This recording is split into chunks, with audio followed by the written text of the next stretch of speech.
ആഞ്ഞുവീശിയ UDF തരംഗത്തിനിടയിലും Ottapalam മണ്ഡലത്തിൽ LDF-ന് വമ്പൻ ജയം. 26,777 വോട്ടിന്റെ ചരിത്ര ഭൂരിപക്ഷം നേടിയാണ് sitting MLA K Premkumar seat നിലനിർത്തിയത്.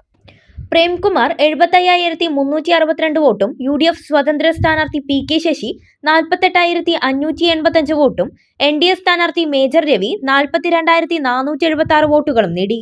തച്ചനാട്ടുകരിയിൽ മാത്രമാണ് UDF-ന് പിടിച്ചു നിൽക്കാനായത്.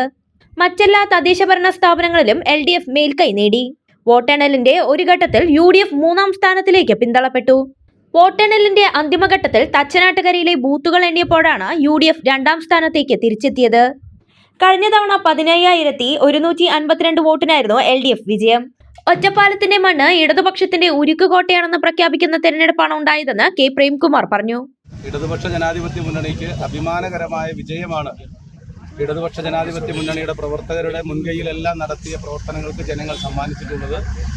ആ വിധി സമ്മാനിച്ച ജനാധിപത്യ പ്രക്രിയയിൽ പങ്കാളികളായ ഇടതുപക്ഷത്തെ അഭിമാനകരമായ വിജയത്തിലെത്തിച്ച എല്ലാവരെയും ഊഷ്മളമായി അഭിവാദ്യം ചെയ്യുകയാണ്. ഒറ്റപ്പാലത്തിൻ്റെ മണ്ണ് ഇടതുപക്ഷത്തിൻ്റെ ഉരുക്കുകോട്ടയാണ് എന്ന് പ്രഖ്യാപിക്കുന്ന തെരഞ്ഞെടുപ്പ് വിധിയാണ് ഉണ്ടായിട്ടുള്ളത്. 1,00,000-ലേറെ വോട്ടിൻ്റെ ഭൂരിപക്ഷം ഈ മണ്ഡലത്തിൽ ജനങ്ങൾ നൽകിയിട്ടുണ്ട്.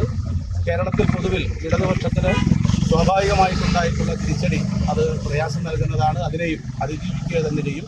ജനവിധിയെ മാനിക്കുകയാണ്. ഇടതുപക്ഷത്തിന് വോട്ട് രേഖപ്പെടുത്തിയിട്ടുള്ള മുഴുവൻ വോട്ടർമാർക്കും പ്രത്യേകമായിട്ടുള്ള അഭിവാദ്യവും ഒറ്റപ്പാലം മണ്ഡലത്തിൽ ഇടതുപക്ഷത്തിന്റെ വിജയത്തിനു വേണ്ടി പ്രവർത്തിച്ചിട്ടുള്ള എല്ലാവർക്കും, ഇടതുപക്ഷത്തെ വിജയിപ്പിച്ച എല്ലാവർക്കും പ്രത്യേകമായിട്ടുള്ള അഭിനന്ദനവും സ്നേഹവും നന്ദിയും ഈ സന്ദർഭത്തിൽ രേഖപ്പെടുത്തുകയാണ്. വസ്ത്രവിസ്മയങ്ങളിലെ ഏറ്റവും പുതിയ ട്രെൻഡുകൾ ഏറ്റവും ആദ്യം അവതരിപ്പിച്ച Kaniha wedding centre, the family fashion destination, Ottapalam and Vadakkanchery.